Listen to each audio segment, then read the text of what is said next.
በቅርብ ጊዜ በቲክቶክ ዩቲዩብ ሾዎች ወይም ደግሞ የኢንስታግራም ሊግ ላይ ከሆንክ አንድ የጽዳት ሰራተኛ በጂም ውስጥ ከባድ ዲድሊፍት ሲሰራ አይታ ይሆናል። እንደ ጽዳት ሰራተኛ በመልበስ እና ከባድ ክብደቶችን በማንሳት ሰዎችን ፕራንክ ያደርጋል። ብዙ የሰዎች ሪአክሽን ቪዲዮዎችን ያሳየናል። ሰዎች በስራው ይደነግጣሉ፣ ምክንያቱም ከሱ 3 እጥፍ የሚያክል ሰው ጋር እኩል ክብደት ያነሳል። ከዛ ቪዲዮቹ ተተኮሱ፣ በዩቲዩብ እና በቲክቶክ ተወዳጅ ሆኑ፣ በሚሊዮኖች የሚቆጠሩ እይታዎችን አግኝተዋል። ነገር ግን በእውነተኛ ህይወት ውስጥ አናቶሊ ማን እንደሆነ እንመልከት።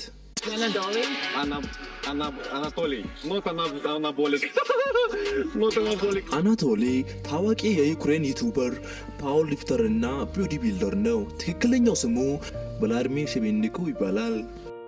ቁመቱ ሜትር ከ80 ነው። 78 ኪሎ ግራም ይመዝናል። ነገር ግን ጂም የሚሰራ አይመስልም።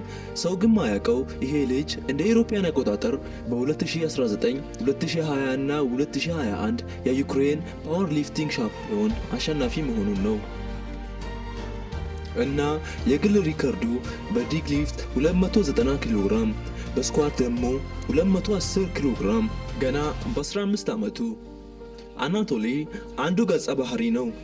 የተለያዩ ገጸ ባህሪዎችን በመልበስና በጂም ውስጥ ሰዎችን በማወዛገብ የቀልድ ቪዲዮዎችን ይፈጥራል። በቪዲዮዎች ውስጥ 2 ገጸ ባህሪዎችን ይጫወታል፣ የጽዳት ሰራተኛና አዛውንት በመሆን።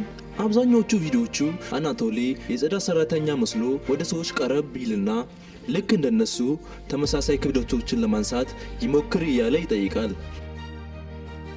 እና አንዱ ቪዲዮ ቫይራል ወጣለት። እሱም እንደ ጽዳት ሰራተኛ ሆኖ ሴቶችን ፕራንክ ሲያደርግ ቪዲዮ በ8 ወራት ውስጥ ከ32 ሚሊዮን በላይ እይታዎችን አግኝተዋል። የአናቶሊ ተወዳጅነት ከፍ ብለዋል።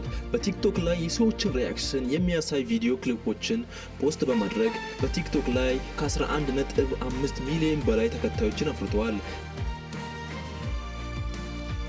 አናቶሊ እንደ አውሮፓውያን አቆጣጠር ነሐሴ 10 1999 ክሪስቶፓፍካ በምትባል ትንሽ መንደር ተወለደ።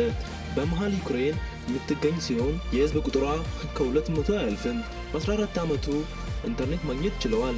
የአሜሪካ ቦዲ ቢልደር ቪዲዮዎችን መመልከት ጀመረ። አናቶሊ ሰዎችን ለማነሳሳት ብሎገር የመሆን ህልም ነበረው። ነገር ግን በመንደራቸው ውስጥ ጂም ማግኘት ስላልቻለ የራሱን ጂም ፈጠረ። ሁሉ ጂም ክሪስቶፓፍካ ብሎ ጠራው። አስፈላጊ መሳሪያዎችን ለመገንባት ከአሮጌ ትራክተሮች፣ ብረት፣ ከዛ ደግሞ ብሎኬት እና እንጨት ተጠቅሟል። ገና በ15 ዓመቱ የአናቶሊ አመጋገብ በቀን 7 ጊዜ ነበር። አንድ ምግብ በየ2 ሰዓቱ ይበላል። አይብና እንቁላሎችን ያዘወትራል። ጠዋትና ከሰዓት ብዙ የእርሻ ስራዎችን ይሰራል። ላሞችን መመገብ እና የአትክልት ቦታ መንከባከብ። ማታ ደግሞ ጂም ይሰራል።